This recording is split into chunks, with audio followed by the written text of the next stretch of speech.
Boa noite, que alegria estarmos aqui depois de um bom tempo sem bater esse papo aqui no Papo Beça. Hoje nós estamos voltando aí com as nossas lives, não é? E é uma alegria muito grande poder estar com vocês. E hoje nós temos um convidado muito especial, daqui a pouquinho ele está entrando, é o nosso querido amigo, um psicólogo maravilhoso, uma pessoa excepcional, que tem uma experiência muito grande no tema que nós vamos abordar hoje. E eu estou aqui aguardando o nosso querido João e dizer a vocês que é sempre uma alegria muito grande poder estar com vocês. Um beijo, Roberto, como é que você está, querido? A Silvana, a Cris, nossa amada diretora do Instituto Viva Mulher, Direitos e Cidadania, e o João, também o nosso psicólogo, que hoje estará conosco, daqui a pouquinho.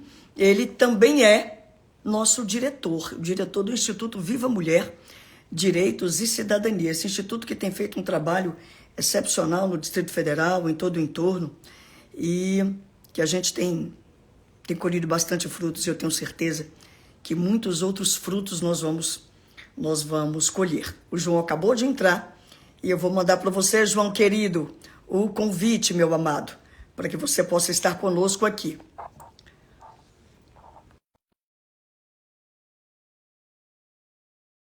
Beatriz, minha filha, deve ter acabado de chegar na faculdade. Minha filha, estude bastante aí. Está fazendo psicologia também, né? Boa aula, minha filha. Bom, estamos aqui, o João já está ajustando ali a sua câmera. Ajusta a sua câmera, meu querido João. João, querido. Estou ajustando aqui. Meu amigo, que saudade! Eu também, doutora Lúcia. Quanto tempo, não? Vem cá, meu irmão, me diga uma coisa, quando é que você vai voltar aqui para Brasília para me abraçar, me agarrar? Agora em dezembro. Não, olha, era em julho, de julho virou para setembro, setembro virou para dezembro. Ou você vem ou eu vou, como é que faz? Vocês vêm aqui também. Meu amigo, olha, muita gente entrando. Nossa querida Lúcia Lopes, que também é nossa diretora do Instituto Viva Mulher. Um beijo, Lucinha. A Anne, o Wellington, Patrícia, Bruna, Beatriz, professora Silvana, nossa Cris Simões, Roberto. Muita gente entrando. Um beijo para vocês todos e todas. Estamos muito felizes por estarmos juntas e juntos. João, meu querido, o Papo Beça está reiniciando uma nova etapa. Uma nova etapa, novos ares, novas perspectivas. E, claro, nós não poderíamos deixar de estrear com uma pessoa como você, porque você é uma pessoa que, além do amor que a gente sente por você, você é uma pessoa que é extremamente competente no que você faz. Obrigado. E nós estamos num mês muito significativo, que é, aliás, hoje é o último dia deste mês, é o Setembro Amarelo. Né? E eu não vou falar muito, eu vou deixar que você fale, porque o João, minha amada e meu amado, é um psicólogo especialista em suicidologia e outras especialidades que, ao longo da nossa conversa, eu vou colocando aqui no nosso chat. E eu quero que vocês possam usufruir bastante dessa conversa que nós vamos ter com o João, porque, afinal de contas, João, existe sim prevenção ao suicídio. E uma delas é a gente discutir com seriedade, com responsabilidade esse tema. Meu amado, então, seja muito bem-vindo ao nosso Papo Beça. Muito grato. Quero começar dizendo assim, explicando para vocês de onde que eu conheço a doutora Lúcia Bessa.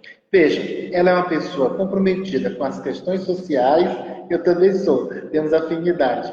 E eu a conheci visitando Taguatinga, naquelas praças ali, no Coreto de Taguatinga, nas reuniões por ali, do grupo literário de Taguatinga, no Taguaparque, nas ações da campanha do Dia Dedicado à Paz, outras ações sociais, palestras, debates também na Câmara dos Deputados, tanta coisa que a gente já fez junto que eu perco até a conta.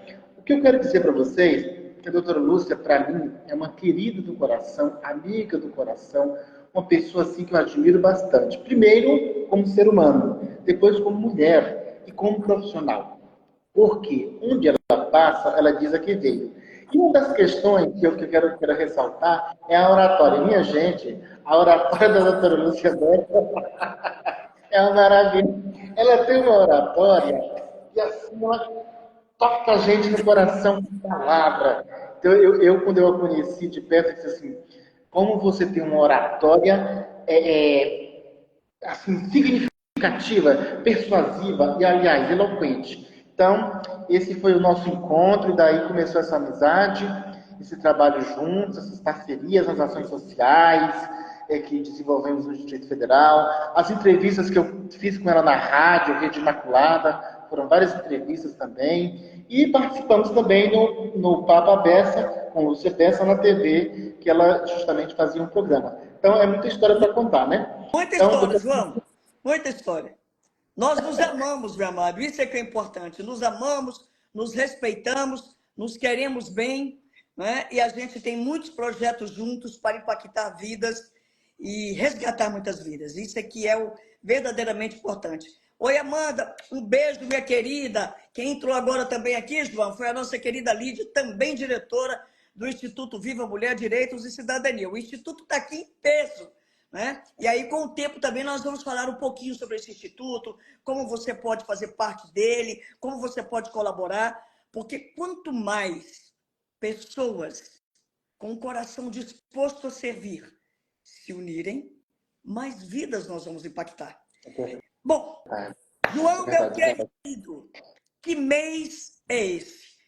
Por que é tão importante, meu amado, essa campanha do Setembro Amarelo?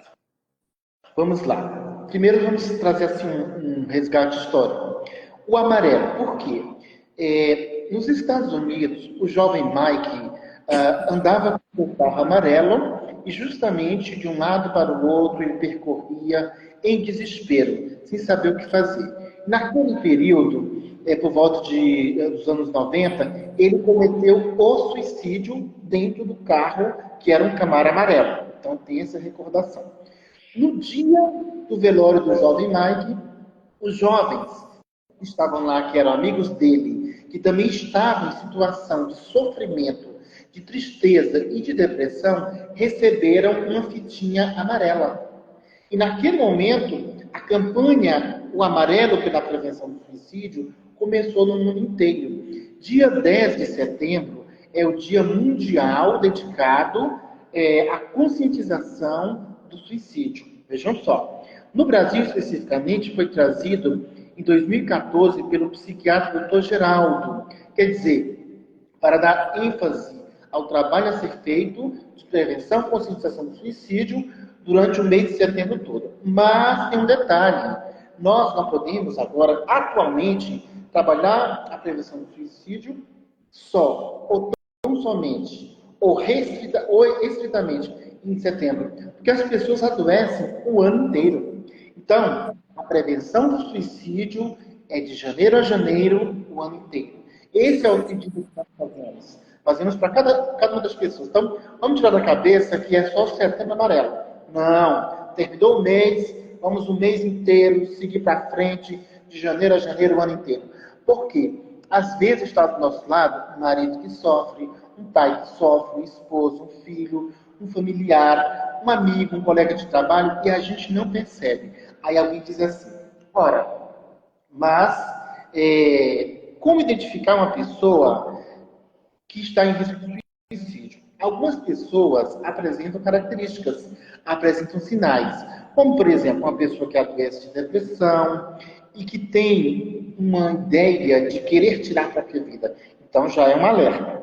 Quando uma pessoa também diz assim, eu vou tirar minha vida, eu quero me matar. Aí alguém diz assim, não, mas quem diz que quer se matar, não se mata. Vai lá e faz. A gente escuta muito isso. Cuidado, atenção, porque quando alguém diz que vai tirar a própria vida, eu vou me matar, é para chamar atenção? Sim, é para chamar atenção. Mas veja só, quando alguém diz que vai se matar para chamar a atenção de outro alguém, dizendo que vai tirar a própria vida, é porque não está bem de saúde mental. Porque se estivesse bem, quando está bem, vai utilizar outras formas, outros meios, outras expressões, e não dizer que vai tirar a própria vida. Só o fato de dizer que vai tirar a vida já é um alerta. Socorro, preciso de ajuda. Só que muitas pessoas, às vezes, não se dão conta disso. Aí, ao invés de dizer palavras de esperança, dizem palavras de gatilho. Vai lá, faz. Eu não acredito nisso, eu duvido. E aí, muitas vezes, a pessoa vai lá e realmente comete o ato. Por quê? O primeiro passo é a ideação, o planejamento. Eu quero tirar minha vida. Quer dizer, vem o pensamento de querer tirar a vida. Depois vem o planejamento, pesquisar as formas e os meios. Que eu não vou dizer aqui quais são, até porque nós não fazemos isso, e é proibido fazer isso, dizer quais os meios e as formas. E o terceiro momento, a tentativa ou tentativas de suicídio. Eu já atendi casos, durante o projeto Esperança Ativa, que eu realizei no Brasil, de pessoas que tentaram suicídio 14 vezes. 14 vezes. 14 E teve vezes, João? 14 vezes. E tivemos um caso mais grave, que não foi especificamente em outro local, não foi um paciente que foi atendido por mim, mas por outra pessoa, que a paciente tentou 24 vezes. 24 vezes. Aí você diz, como que não conseguiu? Porque a família criou toda uma estrutura para que realmente ela não conseguisse executar o ato. Então, eles conseguiram e ela está viva. Então, isso é assim, muito relevante, muito significativo. E a minha paciente, especificamente, que me autorizou, ela me autorizou, que eu pedi permissão a ela, para falar dessa situação, e ela disse, doutor João, pode falar. Ela tentou suicídio 14 vezes e está bem. Tá? Está especificamente com 5 anos sem tentar um novo suicídio. Olha que interessante esse aspecto. Por quê, minha gente? Precisa ter a ação medicamentosa correta, o acompanhamento psiquiátrico, para que tenha um estabilizador de humor, daquela alteração de humor que está constantemente alterado. E é justamente nessa alteração que ocorrem as crises. Essa crise existencial, esse vazio existencial, naquele momento do ápice da crise, o ser humano tem uma sensação da falta de sentido de vida. Vejam só, não é que a pessoa perdeu o sentido da vida. Nenhum ser humano perde o sentido da vida. Mas existem os traumas, os acontecimentos, as perdas, os lutos, que fazem o sentido da vida ficar obscurecido, opaco. É como se a pessoa não enxergasse a esperança. E é nesse momento da sensação da falta de sentido da vida é que a pessoa tenta o suicídio. E quem tem sentido na vida não tenta nem comete suicídio. Vejam só, o meu projeto de prevenção ao suicídio, ele começou, eu comecei a trabalhar nessa área em 2015. 2016, o projeto começou numa instituição, e da instituição eu trouxe para cá, para a comunidade. Então já faz um tempo significativo. Em 2026 eu completo 10 anos de projeto. Por ele, já passaram várias pessoas. Atendimento em grupo, visita às escolas, visita às instituições religiosas, igrejas, empresas, vários espaços. E neste inteirinho, o que eu pude perceber? Todo esse processo. Que os pacientes, ao participar em grupo, durante aquele semestre, eles tinham uma melhora significativa. Aí eu fazia um trabalho com eles no final. O que era que tinha acontecido? Esses pacientes começaram a perceber que, apesar do sofrimento, nós podemos dizer sim à vida. Que é o que a logoterapia, a abordagem de Viktor Frankl diz. Apesar do sofrimento, sim à vida. Você está ouvindo o nosso querido João Bezerra, o psicólogo especialista em suicidologia, prevenção e pós-venção do suicídio, bullying, cyberbullying, automutilação, logoterapia e saúde da família. Meu querido João, vocês estão escutando esse homem que sabe muito sobre esse tema muito difícil de abordar. Não é fácil falar sobre isso, mas é necessário falar. E como o João disse, prevenção ao suicídio é de janeiro a janeiro o ano inteiro. inteiro. A Cris Simões, João, que é nossa colega e parceira do Instituto, ela fez uma pergunta para você. Ela perguntou se a sua paciente tinha algum transtorno. Ah, interessante a sua pergunta. Eu vou responder a sua pergunta que vai ao encontro de algo maior. Veja, vou responder a sua pergunta dentro de um aspecto mais amplo. A pesquisa do Dr. Bertolotti, ela foi realizada em âmbito mundial e essa pesquisa foi realizada analisando os prontuários de pacientes que morreram por suicídio. Veja só, 97% dos pacientes que cometeram suicídio, segundo a pesquisa dele, que é a referência mundial, é o Papa da suicidologia, foi ele que levou a suicidologia para Genebra, lá para a Secretaria da Organização Mundial de Saúde, para que essa ideia se espalhasse pelo mundo inteiro, de cuidado com a saúde mental e com a prevenção do suicídio. 97% de pessoas que cometeram suicídio tinham transtorno mental. 32,8% tinham dependência química. Quer dizer, que quando cometeram suicídio, elas tinham um teor de álcool ou outras drogas no sangue. Vejam só. Outro dado. 22,8%, mais ou menos essa porcentagem, que é muita porcentagem, mas mais ou menos por aí, transtorno de humor. Quer dizer, alguém que tem transtorno bipolar, alguém que tem uma depressão, alguém que tem uma ansiedade, alguém que tem alguma alteração em relação à saúde mental.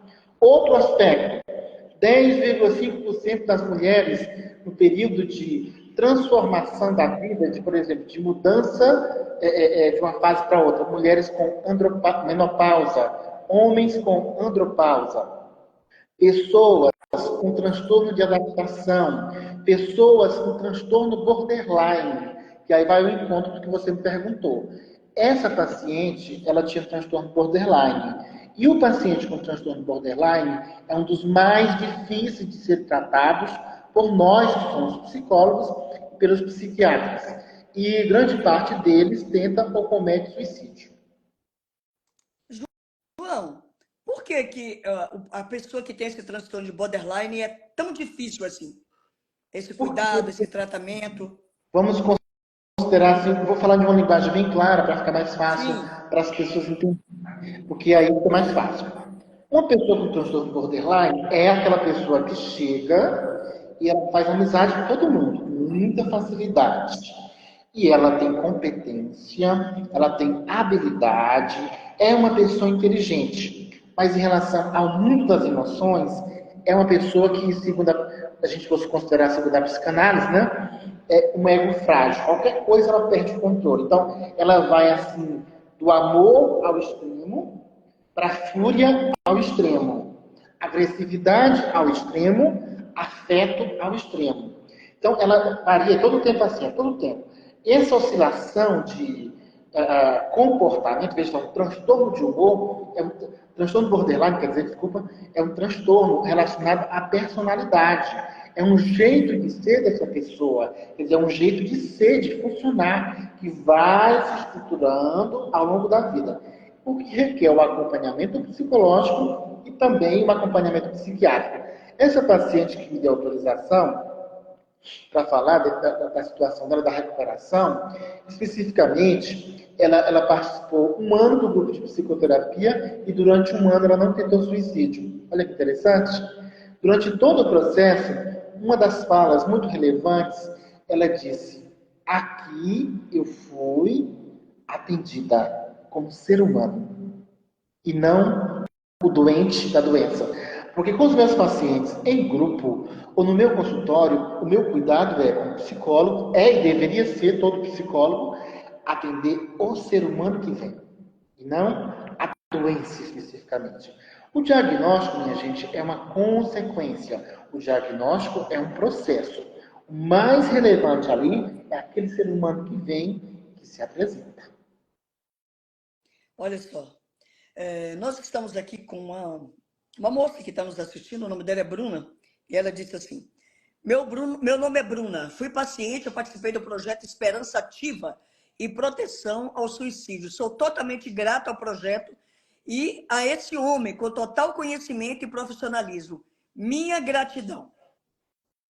Ô, Bruna, meu abraço, um beijo no coração, meu abraço de esperança, como eu dizia para vocês, como eu digo, né, quando eu encontrava com vocês, um abraço de esperança, que é esse abraço que todos nós precisamos, mesmo de âmbito virtual, sinta-se abraçada de todo o meu coração. Eu até me emocionei com suas palavras, gratidão.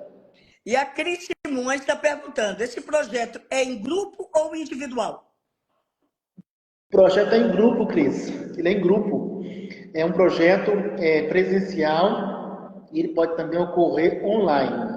Para que seja online, precisa ter o acompanhamento psiquiátrico. Nenhum dos pacientes pode estar só com acompanhamento psicológico comigo, que eu não atendo. Agora, se for já com acompanhamento psiquiátrico, aí vai entrar no grupo online e participar. São 6 meses de psicoterapia. Aí recebe alta. Alta do projeto, né, especificamente, mas não pode ter alta da psicoterapia, principalmente os pacientes com risco de suicídio. Precisa fazer o acompanhamento psicológico sistemático, né? Nós estamos aqui com o nosso querido psicólogo João Bezerra, especialista em suicidologia, meu amigo e diretor do Instituto Viva Mulher, Direitos e Cidadania. Olha, o Wagner está fazendo uma pergunta. Boa noite, o doutor João é um ótimo profissional e um grande amigo. Assisti muita palestra com ele aqui em Brasília. Pois é, Wagner, ele agora não está aqui em Brasília, a gente está fazendo de tudo para ele voltar. Mas aonde ele está, eu tenho certeza que ele está acolhendo corações. Obrigado, Wagner. Sim, a gente acredita que um ser humano que tem depressão, desespero, veja só, a depressão, alteração de humor, de comportamento, tem uma alteração neuroquímica, tem uma alteração orgânica, e as pessoas pensam que é só fraqueza, as pessoas pensam que é frescura, e as pessoas pensam que é preguiça. Minha gente, vamos nos atualizar, vamos estudar, vamos procurar ter informação. Depressão e suicídio nunca foi, não é e nunca será frescura, fraqueza, falta de fé. Vou explicar por quê, nem falta de Deus.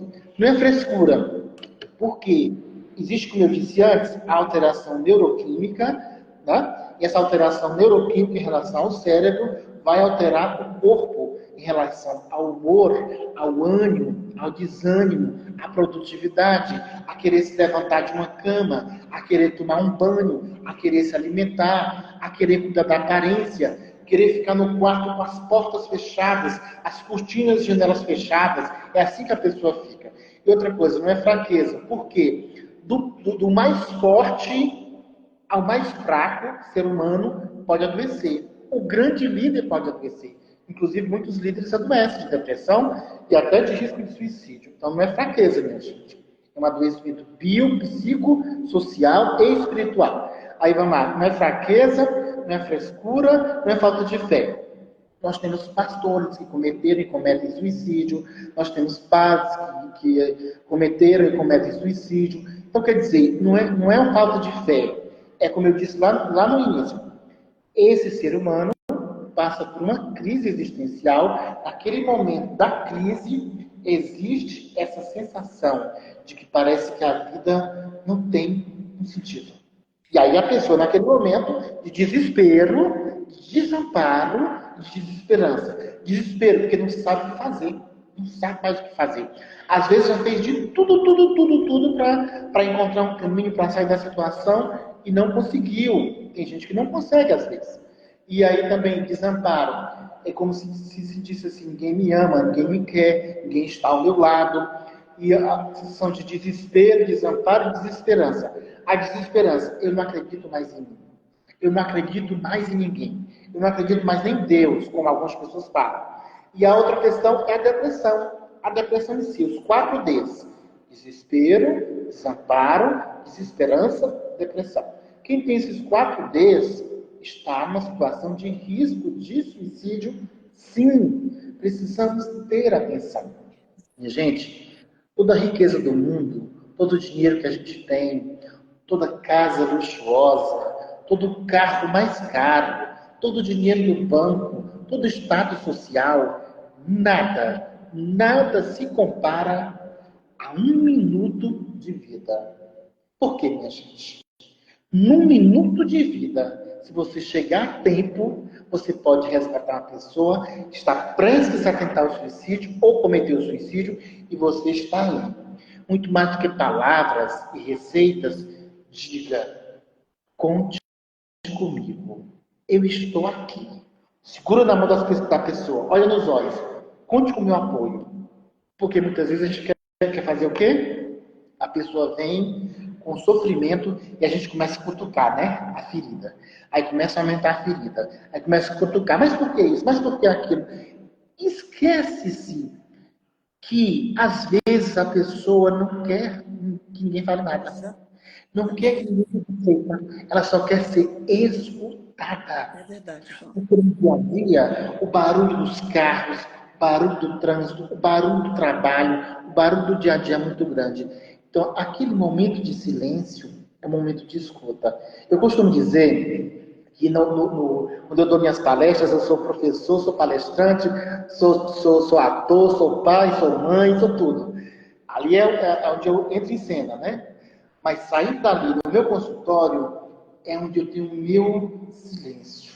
Eu volto para o João Bezerra, psicólogo de dentro do consultório, para silenciar, para escutar e acolher esse ser humano que sofre. Porque uma vida pode ser resgatada por uma escuta com qualidade e atenção. João, é maravilhoso escutar você. E aí eu começo a lembrar de tantas situações, tantas mulheres que a gente tem atendido, quantos pedidos de socorro a gente tem escutado. E aquilo que você falou é verdade. Um dia eu estava conversando com uma pessoa, parente de uma pessoa que já tinha declarado que ia cometer o suicídio, e aí o parente virou e falou o seguinte: ah, não, mas ela fala isso sempre, toda vez que a gente briga, ela fala isso. Eu falei, meu Deus, né? Parece que a pessoa estava falando como se estivesse triste por ela não ter conseguido. Né? Então, assim, tem coisas no que a gente escuta, enfim. Mas o que é que eu iria te perguntar? Primeiro, qual a faixa etária mais atingida por esse problema? E a outra pergunta é, João, há algum gatilho? Você falou dos 5 Ds, e depois eu queria que você repetisse isso. Há algum gatilho ou esse processo de autodesvalorização, de autocomiseração, de automutilação, enfim, ele é um processo que eu vou alimentando isso de uma maneira gradativa até eu chegar ao ápice, ou tá tudo bem e de repente há um gatilho, pá! E aí eu penso verdadeiramente que minha vida não vale mais a pena e que eu tenho que praticar autoextermínio. Muito relevante, muito significativa e peculiar a sua pergunta, por sinal muito pertinente. Veja, em tempos de divórcio, separação, esse ser humano do lado de cá e esse ser humano do lado de cá sofre. Há uma quebra de vínculo. Impacta em toda a família. Então, é uma situação sistêmica e familiar. Quer dizer, é um luto, rito de passagem. Então, a perda, término de relacionamento. O luto, morte de uma pessoa querida que alguém não dá conta. Nós tivemos um caso em Brasília que a mãe morreu de morte natural, morreu, o filho cuidava dela, ela morreu com 30 dias e o filho cometeu suicídio. Eu estava até em Brasília. Quer dizer, vejam só, a dor foi tão grande que ele não conseguiu ficar. Ele não conseguiu ficar, tirou a própria vida. Então, quer dizer, existem esses pontos. Perda de emprego, quando as pessoas ficam desempregadas, quando ficam endividadas, algum adoecimento, doenças terminais, como HIV, câncer, entre outras doenças, onde a pessoa não tenha o acompanhamento psicológico, psiquiátrico, também multiprofissional, do nutricionista e de outras áreas, conforme seja a necessidade. Então, quer dizer, são multifatores. Então, isso quer dizer que o suicídio ele não tem uma causa. Lembre-se do que eu vou falar agora. O suicídio ele é multifatorial, multicausal. Ah, fulano se matou porque terminou o relacionamento com aquela namorada, com o namorado. Por isso, não existe uma causa. É multifatorial. O que acontece, minha gente? Já que é multifatorial, significa que vão acontecendo outros elementos. Às vezes é um cansaço, é um estresse, é uma depressão, uma síndrome de burnout. Aí já pensou uma pessoa com ansiedade, com depressão, com síndrome de burnout, e naquele momento ocorre uma separação? Aí ocorre, por exemplo, um término de relacionamento, morre alguém, fica endividado. Então, é multifatorial. Fora, como eu disse também, a pesquisa do Dr. Bertolotti, ela aponta muito esse significado de vários adoecimentos que existem em vários contextos. Lembre-se do que eu vou falar agora também. História de vida versus contexto. Quer saber o que se História passa com a de vida pessoa? versus História de vida versus contexto. O contexto. contexto, Muito bem. o contexto são o quê? A saúde familiar, a saúde profissional, a saúde emocional, a saúde física, a saúde espiritual, a saúde social, as várias áreas de saúde que não são tratadas. Quando não são tratadas, um dia a gente adoece. Quando a gente adoece das emoções, especificamente, quando a gente adoece de uma depressão, é porque alguma coisa ao longo da vida foi acontecendo e a gente foi guardando e não foi resolvendo. Sim. Isso eu estou falando de uma situação onde tenha contextos, acontecimentos que levaram essa pessoa a esse fato. Melhor caminho, procure acompanhamento psicológico. E outro ponto que você perguntou, sobre a questão das idades. Anteriormente, nós tínhamos, antes da pandemia especificamente, nós tínhamos uma situação até 2019, 2020, um número estatístico específico de 15 a 24 anos, eram as idades que apareciam mais, de 24 a 30 anos, beirando por ali, né? Já em 2017, nesse percurso até 2019, em 2017 apareceu algo novo. Mulheres grávidas, a estatística no Brasil, estou falando do Brasil, gente, mulheres grávidas, o número de suicídio por mulheres grávidas era alto. 2017, estamos em 2024. Outro dado que apareceu na pesquisa do nosso professor Humberto Corrêa, lá de Minas Gerais, que é psiquiatra e foi meu professor também. Outro dado da pesquisa dele. Pessoas idosas, a terceira idade. Por que as pessoas idosas? Porque o idoso às vezes mora sozinho, porque o idoso às vezes fica de lado, porque o idoso às vezes a família abandona, e ele adoece nessa transformação, aquilo que a gerontologia fala. A gerontologia fala que existe uma transformação orgânica, hormonal e emocional quando a gente vai envelhecendo. E neste momento do envelhecimento, a gente precisa de quê? Presença afetiva. Minha gente, olha, me chama a atenção como é que, às vezes, um pai e uma mãe criaram os filhos, educaram os filhos, deram a vida pelos filhos, às vezes tiraram da própria boca para dar um filho, deixavam de comprar a própria roupa para si para comprar para o filho, e às vezes na velhice os filhos abandonam. Muito Ou deixam numa situação Muito muito triste, dolorosa. muito triste. Eu estou aqui com o nosso querido psicólogo, doutor João Bezerra, que é especialista em suicidologia, bullying, cyberbullying, e é meu amigo querido, diretor do Instituto Viva Mulher, Direitos e Cidadania. Eu quero cumprimentar as pessoas que estão entrando. Minha querida Áurea, maravilhosa, Marcos Paiva, esse um grande homem, um grande líder, Pedro Lucas, o fotógrafo Michael, a Marisa, Thalita, Marcos Vinícius, Lucélia, Henrique, Marcilene, Luiz, Luciana, enfim, todas as pessoas que entraram, sintam-se inteiramente à vontade, é uma sala de bate-papo. Nós estamos aqui no encerramento do Setembro Amarelo, mas dizendo o seguinte, que prevenção ao suicídio é de janeiro a janeiro, o ano inteiro. João, você sabe que um dia eu recebi um chamado de uma conhecida, dizendo: Lúcia, estou com um caso muito sério, muito grave, e queria muito que você atendesse essa moça. Mas você é o seguinte, você só pode falar com ela num determinado horário, porque ela toma remédio o dia inteiro, ela passa o dia inteiro sob efeito de remédio. Então, lá pelas 6, 7 horas da noite é onde a gente pode mais ou menos conversar com ela. Ela passou por uma separação, está muito difícil, está com vários problemas, ideações suicidas, enfim. E aí, claro, em relação à violência doméstica, eu liguei para ela, porque cada qual, minhas amadas e meus amados, com seus cada quais. Eu não sou psicóloga, eu não sou médica, eu não sou psiquiatra. Então, quem tem que fazer as devidas intervenções médicas e psicológicas são os profissionais das suas respectivas áreas.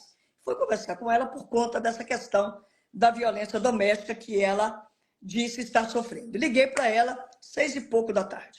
Ela com a voz muito sonolenta, muito entristecida. Aí eu me identifiquei e disse a ela, e comecei a conversar com ela. Ela disse: olha, doutora, eu estou morrendo aos poucos, eu não tenho mais sentido nenhum nessa vida, e eu sofro muito, eu passo o dia inteiro deitada, sob efeito de remédio. Eu estou agora, eu levantei agora, mas eu vou deitar novamente. Quer dizer, o que eu entendi? Eu vou tomar mais remédio e vou deitar para passar o dia e a noite. Ela já tinha passado o dia para passar a noite, né? E aí, meu coração é muito entristecido de perceber que é uma vida que não percebe quão importante é viver, estarmos vivas e vivos. Só que eu não ia falar isso para ela, porque nesse momento ela não estava assimilando nada, não é? Porque ela estava tão introjetada naquele sofrimento, e aí eu fui querendo tirar alguma situação em relação a essa violência que ela sofria, enfim. Ela disse: doutora, ele me abandonou. Ele me abandonou e a minha vida só tinha sentido enquanto ele estava comigo. E agora não tenho mais sentido nessa vida. E eu indaguei a ela há quanto tempo que ele tinha saído de casa. João, quando ela me disse o tempo,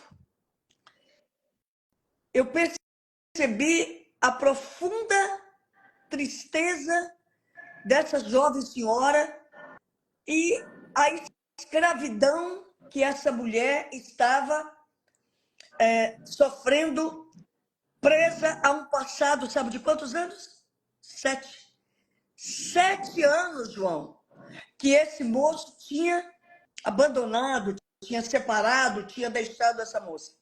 E durante esses 7 anos, ela vivia do jeito que eu te disse agora.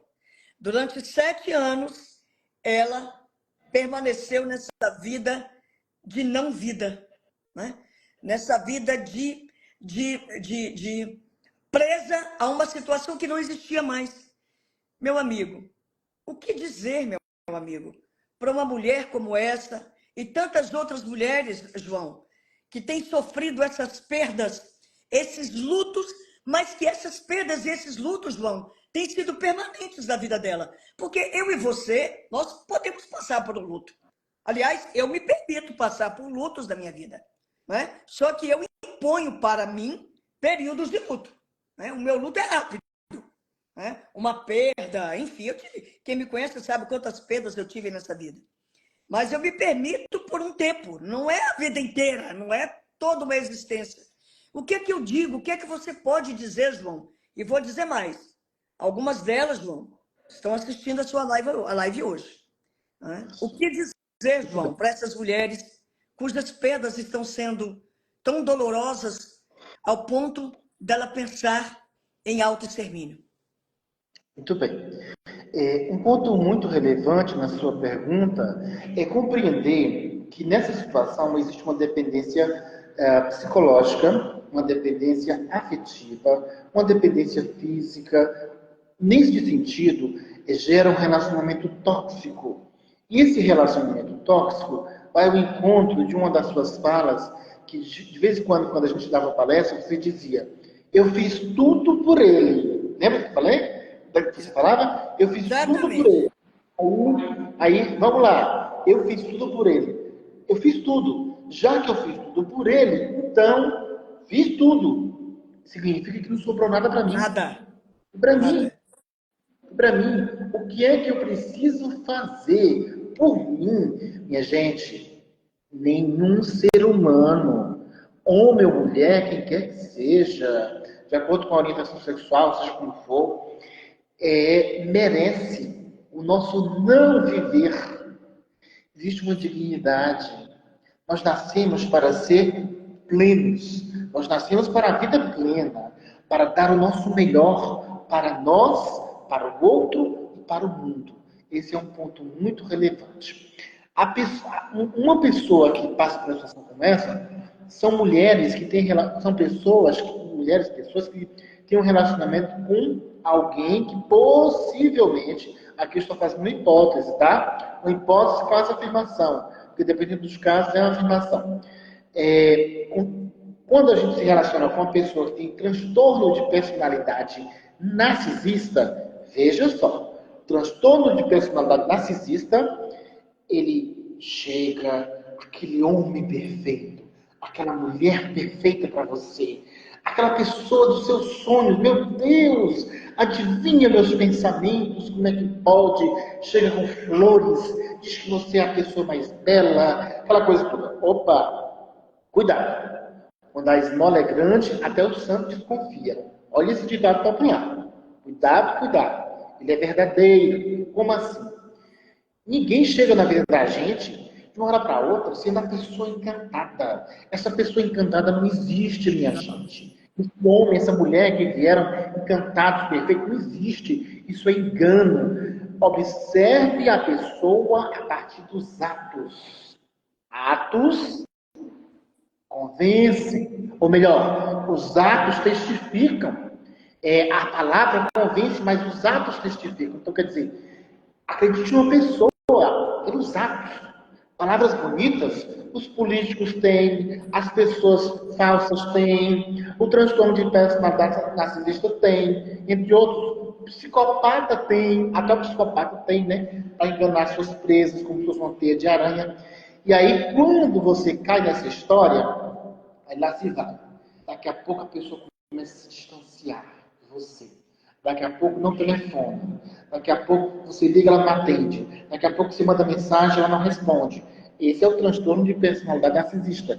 Aí matando você na unha, aos poucos, aos poucos, aos poucos. E aí quando você pensa que não, a sua autoestima estava em alta, quando você conheceu a pessoa, ela está em baixa. Porque uma pessoa com transtorno de personalidade narcisista, quando ela entra na nossa vida, ela entra para roubar, destruir e até matar nossa essência, a nossa subjetividade. Fora os bens, as contas, os cartões, os empréstimos, tudo. Porque ela quer o que a gente tem, ela quer o que a gente é.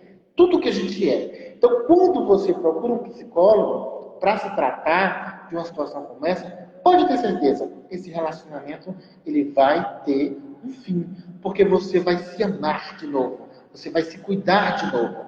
E é evidente que sim, algumas pessoas em relacionamento tóxico pode acontecer o risco de suicídio ou tentativa de suicídio, sim. Todos nós que somos psicólogos desta área, nós atendemos essas demandas e essas realidades. Olha, João, a Maria Celeste acabou de dizer aqui, ó,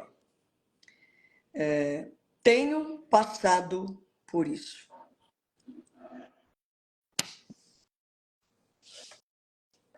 Eu, Só um detalhe, doutora.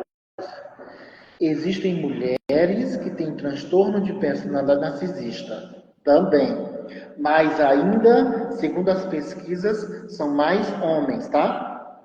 e ela ainda diz assim, ó, me usou mais de 40 anos e me descartou. Exatamente. E aí, eu lembro, e aí você vai lembrar que é uma das nossas falas ali nas nossas palestras.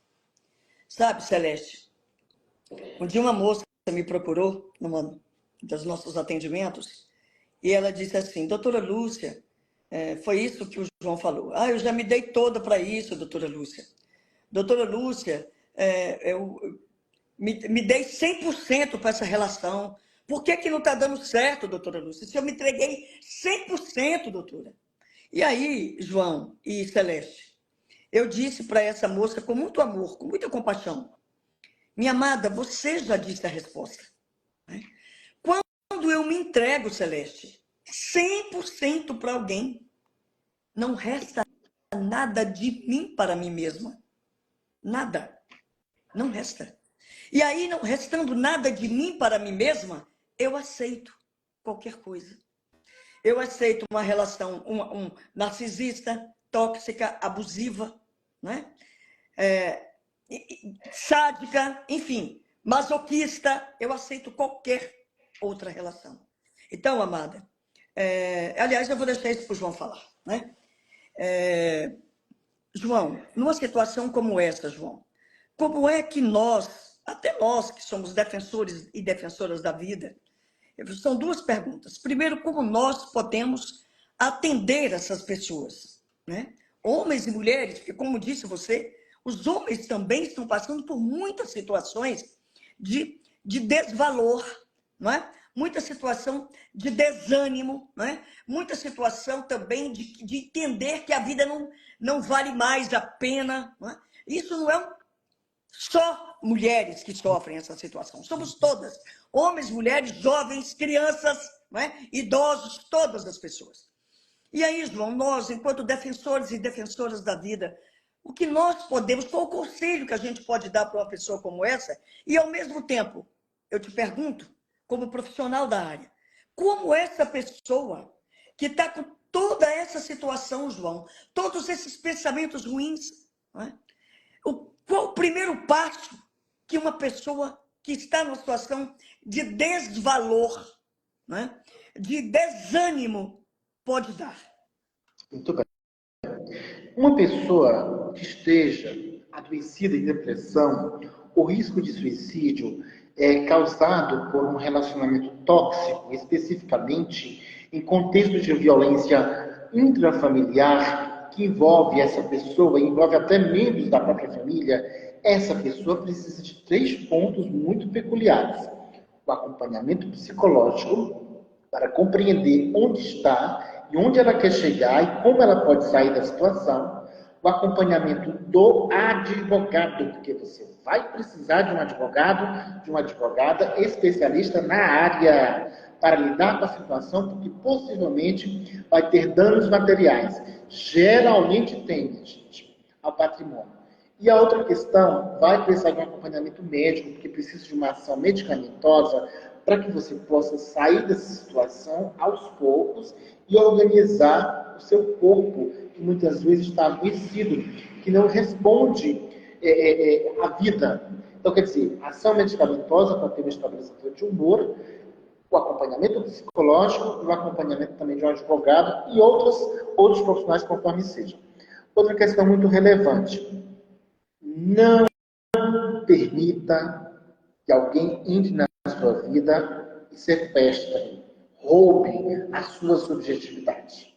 Você é um ser de valor. Você precisa dizer: eu me amo. Hoje eu vou dar a melhor versão de mim para mim. Depois, para o outro e para o mundo. Não permita você mesma ou você mesmo colocar a sua vida, a sua felicidade nas mãos de uma outra pessoa. Que pessoa poderosa é essa que está entrando na sua vida para roubar o que você tem, destruir sua autoestima e lhe matar por dentro e às vezes até por fora? Que pessoa poderosa é esta? Esse poder que colocou foi você nas mãos dela. Tire esse poder das mãos dela. Volte esse poder para você. Está nas suas mãos. Seja protagonista feminina, masculino. Seja protagonista da sua história de vida. Assuma o protagonismo social. Ser protagonista da própria história de vida é um ponto relevante para dizer não ao que adoece, não ao adoecimento mental, e sim à vida. Olha, quem diz amém, concordo, faço, quem quer agradar a tudo e a todos, acaba desagradando a si próprio. João querido, nós estamos finalizando dentro de 8 minutos a nossa live no Papa Bessa, com você, Lúcia Bessa e João Bezerra, esse grande psicólogo especialista em suicidologia. Prevenção a suicídio é todo dia, de janeiro a janeiro, durante todo o ano. Agora, eu não posso deixar de falar, comentar uma palavra, uma frase da Maria Celeste. Maria Celeste disse que já passou por isso, que já emagreceu, mas ela falou uma frase que eu sei que você considera também terrível, João. Ela diz, não o perdoo. Minha amada, deixa eu dizer uma coisinha para você. Quando você não perdoa o outro, você também não se perdoa. Você também fica presa e você não se liberta, porque o perdão liberta, minha amada. Sabe? Quando você não o perdoa, você está colocando essa pessoa no seu presente quando ele já está no seu passado. Não dê abertura para um passado que lhe machuca, um passado que lhe fere, um passado que lhe escraviza. Celeste, em nome de Jesus, minha amada, libere perdão. Libere perdão para este homem. Libere perdão para você. Não permita que você fique presa a um passado que lhe machuque, que já foi. Não existe mais. E olha só, o que é que o Lúcio está dizendo? O perdão é uma decisão. É uma decisão mesmo, Lúcio. Então, querida, decida perdoar a si mesma e ao outro. Decida não viver num passado. Decida fazer o seu presente, o seu futuro com novas atitudes, com amor a si mesma, valorizando a si mesma, minha amada. Sabe? E aí o Lúcio diz mais uma vez que a ajuda do profissional é fundamental, não tem dúvida disso. E é por isso que nós estamos encerrando o mês de setembro com este homem que eu considero um excelente profissional, e eu sei que entraram outros profissionais aqui também. Eu sei que entraram outros psicólogos e outras psicólogas aqui. E eu quero reverenciar todos esses profissionais, todos os profissionais da área da saúde, também todos eles, né, o psiquiatra, a psiquiatra, porque, gente, nós precisamos de vocês. Há situações que nós não conseguimos sair sozinhos, sozinhas. E aí a gente precisa segurar na mão de um bom profissional como vocês, como o João, que está aqui conosco, e outros que já ajudaram aqui essa live. Então, João, eu queria que você falasse um pouquinho sobre essa frase da Maria Celeste, que certamente deve ser a frase de muitas pessoas que estão nos assistindo agora e vão nos assistir posteriormente. E já com essa sua frase e com esse seu comentário, nós vamos encerrando a nossa live, porque daqui a pouco o Instagram começa a falhar depois de 1 hora de live. João, por gentileza. Tudo bem. Existe uma pesquisadora, Patrícia Molina, ela é da Colômbia, é uma colega minha. A gente fez um trabalho, quando eu estive na Colômbia, para apresentar esse trabalho de prevenção ao suicídio para 12 países. E lá estava ela apresentando algo que dizia assim: o perdão tem função terapêutica. Quando eu vi essa frase, gente, me tocou profundamente no coração. Por quê? É aquilo que eu trabalho com os meus pacientes desde que eu formei. Porque muitos pacientes que vêm para mim, muitas vezes eles vêm com algo mal resolvido no passado, aquilo que está corroendo, o trauma, uma mágoa, a falta de perdão, corrói por dentro e atrapalha as relações sociais e a pessoa de caminhar para frente. É como se fosse a pessoa dar passos para frente e aquelas correntes do passado puxando a pessoa para trás. Passos para frente e as correntes do passado puxando para trás. Quer dizer, libere seu passado.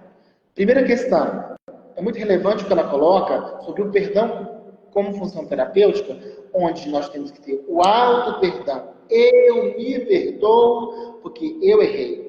Eu me perdoo porque eu escolhi alguém que maltratou a minha vida, que prejudicou minha autoestima, eu errei nesse amor, eu errei naquilo que eu pensava que era amor.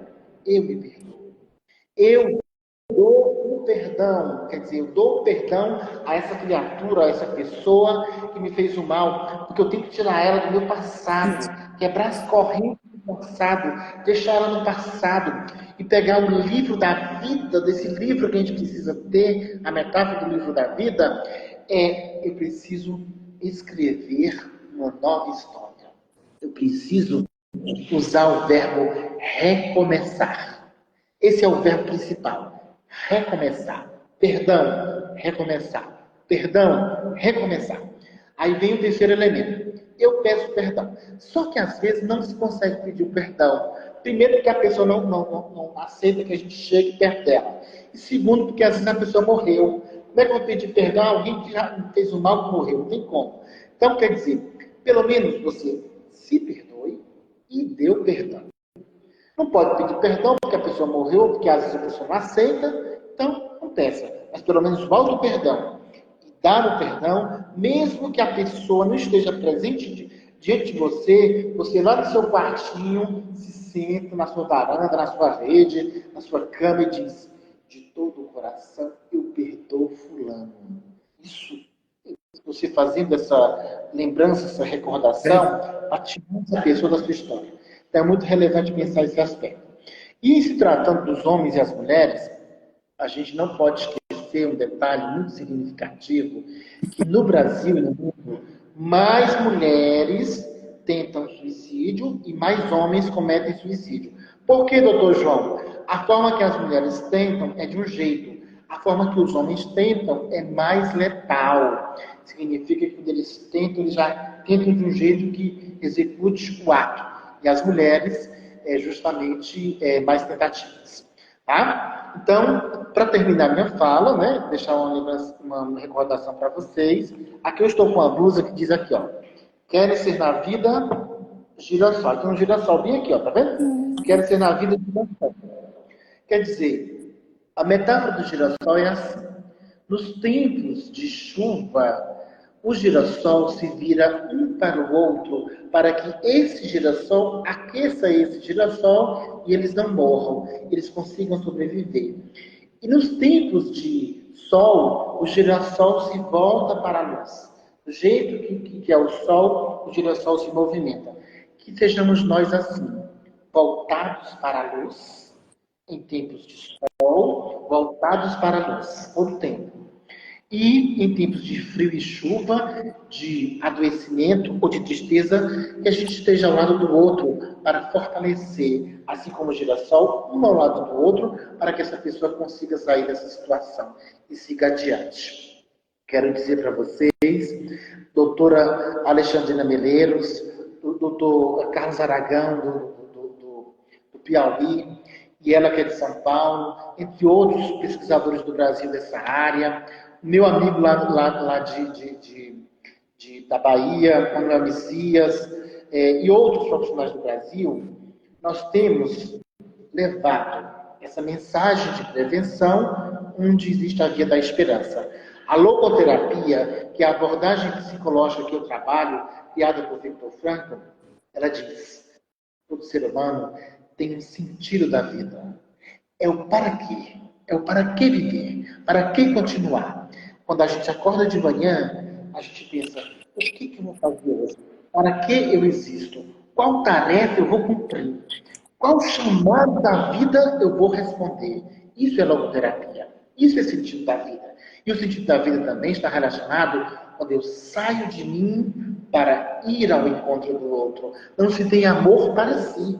O amor é em mim, aí eu levo para o outro. Isso é logoterapia. Isso é sentido de vida. Isso é transcender. E outra coisa, como diz a música, ame mais, julgue menos. Ame mais, julgue menos. Quer transformar uma pessoa? Ame-a. Tem gente que não merece, não, gente.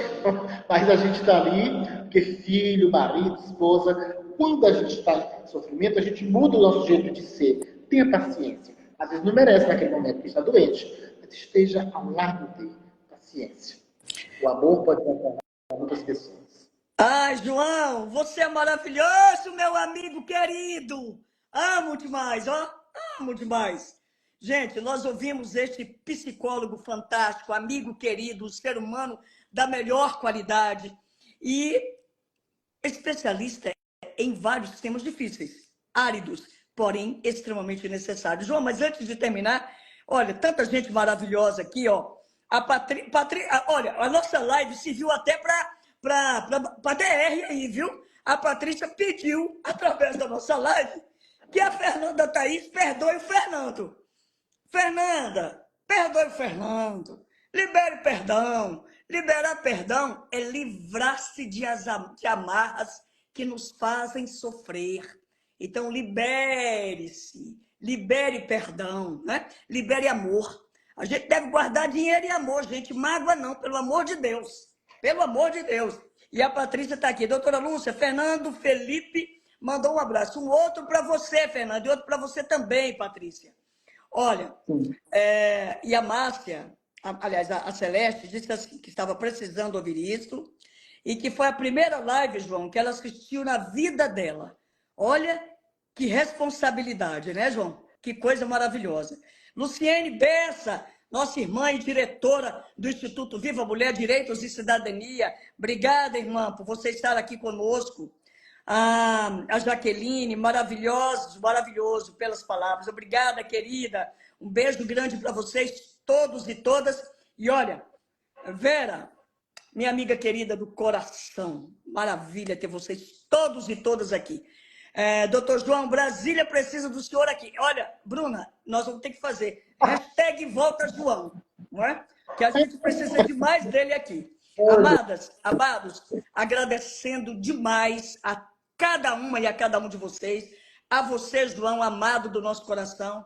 Para finalizar, eu quero dizer a cada coração, nos amemos mais, nos respeitemos mais, descubramos o nosso valor, porque, como disse o João, nós somos valorosos e valorosas, né? E que nós possamos verdadeiramente fazer esse exercício diário de reconhecimento do nosso valor, né? Reconhecimento de que somos importantes para nós mesmas e mesmos em primeiro lugar, né? E, claro, mais uma vez que a palavra hoje, João, você sabe que a gente vem com uma ideia e os nossos ouvintes e nossos ouvintes é que mandam. A palavra hoje foi liberar perdão. Livrar-se das amarras, dos elos e das correntes que nos escravizam e nos impedem de sermos melhores. Um beijo no coração de cada uma e de cada um de vocês. Fiquem em paz. Obrigada, João amado.